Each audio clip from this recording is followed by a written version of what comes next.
Hello students, I am Harshita Rathore और मैं आप सभी का स्वागत करती हूँ एचएन अध्ययन पे। आई होप सभी लोग अच्छे होंगे।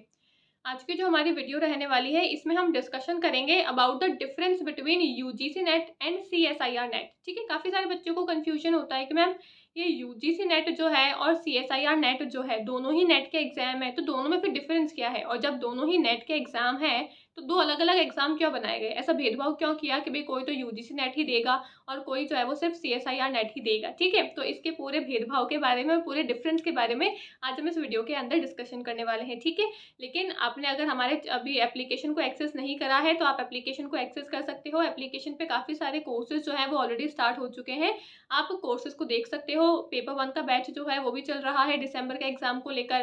पेपर 2 हिंदी साहित्य का बैच जो है वो भी चल रहा है दिसंबर के एग्जाम को लेकर। ठीक है, आपका जो री एग्जाम होने वाला है उसके स्केड्यूल ऑलरेडी आउट हो चुके हैं। डेट्स आपको पता चल चुकी है कि 21 अगस्त से लेकर है ना 4 सितंबर तक आपकी री एग्जाम की डेट्स जो है वो रहने वाली है। तो री एग्जाम के लिए भी बैचेस जो है वो हमारे एप्लीकेशन पे चल रहे हैं। ठीक है, और भी पीवाईक्यूज के बैचेस हैं, टेस्ट सीरीज वगैरह है, नोट्स हैं, काफ़ी सारी चीज़ें जो है, काफ़ी सारे बैचेस जो है वो ऑलरेडी एप्लीकेशन पे चल रहे हैं। ठीक है, तो आपको क्या करना है, सिंपली आपको एप्लीकेशन को डाउनलोड करना है प्ले स्टोर से, और एप्लीकेशन पे जाके आपको जितने भी बैचेस हैं उनको देख लेना। आप जिसमें भी आपको इंटरेस्ट हो आप किसी के अंदर भी एनरोलमेंट ले सकते हो। ठीक है, आप मेरा कूपन कोड है HR, उसको भी यूज़ कर सकते हो। कूपन कोड को यूज़ करने से आपको मैक्सिमम डिस्काउंट जो है वो मिल जाएगा। ठीक है, सो ये इंट्रोडक्शन का पार्ट था। और एक और बात है कि अगर आपने हमारे जो टेलीग्राम चैनल है अगर उसको ज्वाइन नहीं किया है तो आप उसको भी ज्वाइन कर लीजिए। काफ़ी सारे बच्चों ने ऑलरेडी टेलीग्राम को ज्वाइन कर लिया है। ठीक है, हिंदी नारी जो है वो हमारा कॉमन टेलीग्राम चैनल है, आप उसको ज्वाइन कर सकते हो।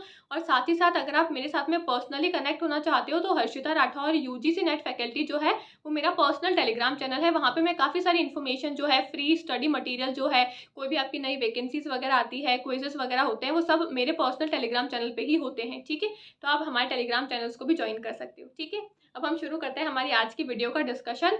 सबसे पहले तो यूजीसी नेट और सीएसआईआर नेट, इन दोनों में डिफरेंस क्या है और कौन से बच्चे यूजीसी नेट को दे सकते हैं, कौन से बच्चे सीएसआईआर नेट को दे सकते हैं, एज क्राइटेरिया क्या है दोनों के अंदर, क्या किस में नेगेटिव मार्किंग होती है, किस में नहीं होती है, एग्जाम जो है वो कौन से मोड पे होता है, कितने पेपर्स होते हैं, कितने मार्क्स के होते हैं, इन सब चीज़ों के बारे में इस हम वीडियो के अंदर डिस्कशन करने वाले हैं। ठीक है, तो सबसे पहला पॉइंट तो आता है कि यूजीसी नेट और सीएसआईआर नेट कौन बच्चे दे सकते हैं। ठीक है, तो जो आपके साइंस बैकग्राउंड वाले स्टूडेंट्स होते हैं ना, जिनका सब्जेक्ट जो है वो साइंस होता है, जिनका बैकग्राउंड जो है वो साइंस वाला होता है, वो दे सकते हैं आपके सीएसआईआर नेट। ठीक है, और जो आपके नॉन साइंस बैकग्राउंड वाले स्टूडेंट्स होते हैं, आर्ट्स वाले हो गए, ह्यूमैनिटीज हो गए, हिस्ट्री हो गए, लैंग्वेज वाले बच्चे हो गए, वो दे सकते हैं आपका यूजीसी नेट एग्जाम। ठीक है, तो ये समझ में आ गया डिफरेंस कि कौन सीएसआईआर नेट दे सकता है, कौन यूजीसी नेट दे सकता है। जिसके पास में साइंस से है ना रिलेटेड कोई भी सब्जेक्ट है, जिसका जो बैकग्राउंड है वो साइंस है, वो साइंस बैकग्राउंड से आता है, तो उसको देना है सीएसआईआर नेट, और जिसका नॉन साइंस वाला बैकग्राउंड है उसको देना है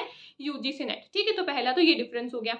दूसरा डिफरेंस है कि जो आपका यूजीसी नेट है उसमें आपके 300 नंबर का पेपर होता है, लेकिन जो आपका सीएसआईआर नेट है उसमें आपके 200 नंबर का ही पेपर होता है। ठीक है, यूजीसी नेट जो है उसमें आपका पेपर 1 और पेपर 2 दोनों ही आपके होते हैं, लेकिन जो आपका सीएसआईआर नेट है वहाँ पे आपके 3 सेक्शंस होते हैं, सेक्शन A, B और C, है ना।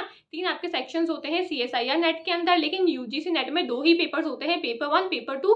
पेपर 1 सबके लिए कॉमन होता है यूजीसी नेट में, और पेपर 2 जो है वो आपके मेन सब्जेक्ट का होता है, जिसके अंदर आप असिस्टेंट प्रोफेसर बनने वाले हो। ठीक है, एक ये मेजर डिफरेंस हो गया। अब अगला डिफरेंस आता है कि जो यूजीसी नेट वाला जो एग्जाम है उसमें कोई भी नेगेटिव मार्किंग नहीं होती है। ठीक है, लेकिन जो सीएसआईआर वाला नेट जो आपका एग्जाम होता है, सीएसआईआर नेट वाला जो आपका एग्जाम होता है उसके अंदर आपकी नेगेटिव मार्किंग भी होती है। तो ये भी एक मेजर बड़ा डिफरेंस है यूजीसी नेट और सीएसआईआर नेट को लेकर, है ना, नेगेटिव मार्किंग को लेकर। Basically negative marking UGC net में नहीं होती है, लेकिन सीएसआईआर नेट में कुछ नेगेटिव मार्किंग जो है वो आपकी होती है, कुछ परसेंटेज जो है वो आपकी नेगेटिव मार्किंग होती है वहाँ पे। ठीक है, अब हम अगर अगले क्राइटेरिया की बात करते हैं तो वो है आपका मोड, कि भाई कौन सा एग्जाम जो है वो किस मोड पे होता है, ऑनलाइन होता है या फिर ऑफलाइन होता है।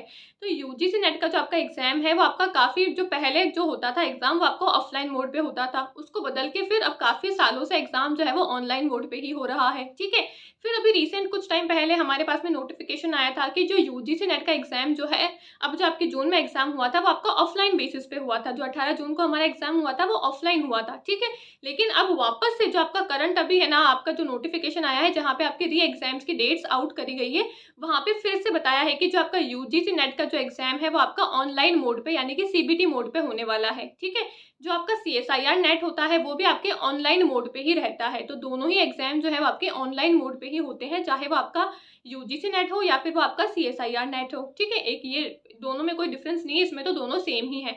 दोनों का जो मोड है वो ऑनलाइन मोड ही है एग्जाम का। ठीक है, अब एक है ना, हम बात करते हैं डिफरेंस की एज क्राइटेरिया कि भाई UGC नेट का जो एग्जाम है उसके लिए क्या एज क्राइटेरिया है और CSIR नेट का जो एग्जाम है उसके लिए क्या एज क्राइटेरिया है, GRF के लिए क्या एज क्राइटेरिया है और असिस्टेंट प्रोफेसर के लिए क्या एज क्राइटेरिया है दोनों ही एग्जाम्स के अंदर। ठीक है, तो सबसे पहले हम बात करते हैं UGC नेट की। UGC नेट में असिस्टेंट प्रोफेसर के लिए कोई भी एज लिमिट नहीं है। आप अगर असिस्टेंट प्रोफेसर के है ना अकॉर्डिंग अपना पेपर देना चाहते हो, आप अगर नेट के लिए है ना पेपर देना चाहते हो तो उसके लिए कोई भी एज लिमिट नहीं है। ठीक है, लेकिन JRF के लिए एज लिमिट होती है, जहाँ पे आपको स्कॉलरशिप मिलती है PhD करने के लिए। तो JRF के लिए आपके जो है ना 30 ईयर्स है ना, मैक्सिमम 30 साल तक आपकी है ना एज लिमिट है JRF के लिए UGC नेट में। जो आपके अदर कुछ सेक्शंस हैं जैसे विमेंस वगैरह हो गई है ना, उनके लिए कुछ रिलैक्सेशन भी है, लेकिन जो जनरल कैटेगरी है उसके लिए 30 साल आपकी है ना एज लिमिट है JRF को लेकर UGC नेट में। ठीक है, अब हम बात करते हैं CSIR नेट की। तो CSIR नेट में भी जो आपके असिस्टेंट प्रोफेसर है ना, उसके लिए कोई भी आपकी एज लिमिट नहीं है। ठीक है, उसके अंदर आप कभी भी अपना फॉर्म फिल कर सकते हो, एग्जाम दे सकते हो, लेकिन वहाँ पे जो JRF है उसके लिए वहाँ पे भी एज लिमिट है जो कि आपकी 30 साल ही है। ठीक है, तो एज लिमिट भी दोनों में सेम ही है लगभग। जो आपका UGC नेट है वहाँ पे भी 30 साल एज लिमिट है JRF को लेकर, असिस्टेंट प्रोफेसर में कोई भी एज लिमिट नहीं है। CSIR नेट में भी असिस्टेंट प्रोफेसर में कोई भी एज लिमिट नहीं है, लेकिन JRF को लेकर वहाँ पे भी 30 साल की एज लिमिट है। ठीक है, तो ये मेजर डिफरेंसेस थे आपके UGC नेट और CSIR नेट को लेकर। आई होप अब आपकी जो भी क्वेरीज है दोनों ही एग्जाम्स को लेकर वो अब क्लियर हो गई होगी और अब आपको मेजर डिफरेंस पता चल गया होगा कि UGC नेट और CSIR नेट दोनों में क्या मेजर डिफरेंस होता है। ठीक है, तो ये हमारी आज की वीडियो थी। आई होप आपको वीडियो अच्छी लगी होगी, आपको कुछ इन्फॉर्मेशन मिली होगी, नई जानकारी मिली होगी इस वीडियो से। ठीक है, थैंक यू।